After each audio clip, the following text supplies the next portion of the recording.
बीच वाले जो हैं आपके राइट हैंड पे बैठे हैं जो, तब ठाकुर जी को श्राप दे दिया है और बैकुंठ में भगवान बलराम जी शेषनाग जी अकेले रह गए, तो छोटे भाई के रूप में बलराम जी आए जो बाजू बैठे हैं। वृंदावन के प्राचीन नहीं है, अति प्राचीन तो मंदिरों में से एक है।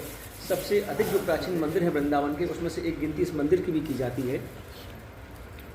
और संपूर्ण सृष्टि में सबसे बड़े और सबसे पहले शालिग्राम है। दोनों ही विग्रह बड़े अद्भुत हैं, आप देखें। और ब्रिज 84 कोष की जो परिक्रमा लगती है उसमें भी इस मंदिर का, इस ठाकुर जी को दोनों का उल्लेख और वर्णन उसमें भी आता है। दोनों के मुख भी दोनों के बने हुए हैं, देखें आप।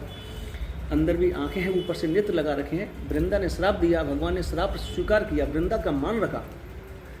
पाषाण के पत्थर के बने हैं और वृंदा को वरदान दे दिया है कि तुम जड़ बन जाओ, तुलसी बन जाओ। वृंदा को तुलसी बनाया। उससे पहले हमारे ब्रह्मांड में तीनों लोकों में तुलसी नहीं थी।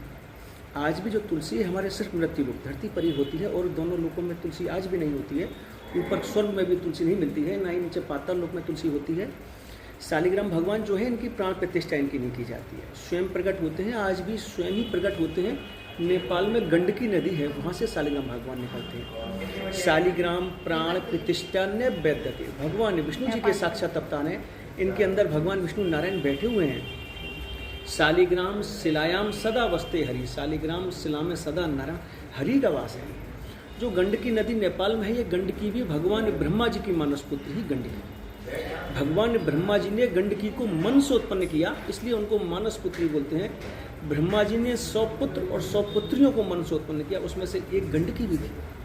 और गंडकी ने भी हजारों साल तक भगवान नारायण की, विष्णु जी की तपस्या करी है। जब उनकी तपस्या से भगवान विष्णु प्रसन्न हो गए हैं, प्रकट हुए हैं और पूछ रहे गंडकी क्या चाहिए, मैं तेरी तपस्या से प्रसन्न हूँ, वरदान मांग लो। तब गंडकी ने हाथों जोड़कर प्रभु से प्रार्थना करी है, विनती करी है कि प्रभु मेरी इच्छा है आप मेरे गर्भ में से पैदा हो। तब भगवान ने गंडकी को नदी बनाया है। इधर वृंदा ने श्राप दे दिया कि प्रभु आप पाषाण के पत्थर के हो जाइए।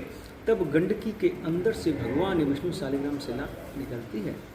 चूँकि इस धाम का नाम ही वृंदावन है, नाम के अनुरूप यह वृंदावन, तुलसियों का वन, तुलसियों का जंगल, तुलसी बहुत हुआ करती थी। और आज भी इस क्षेत्र में, इस मिट्टी में, रज में तुलसी बहुत होती है। और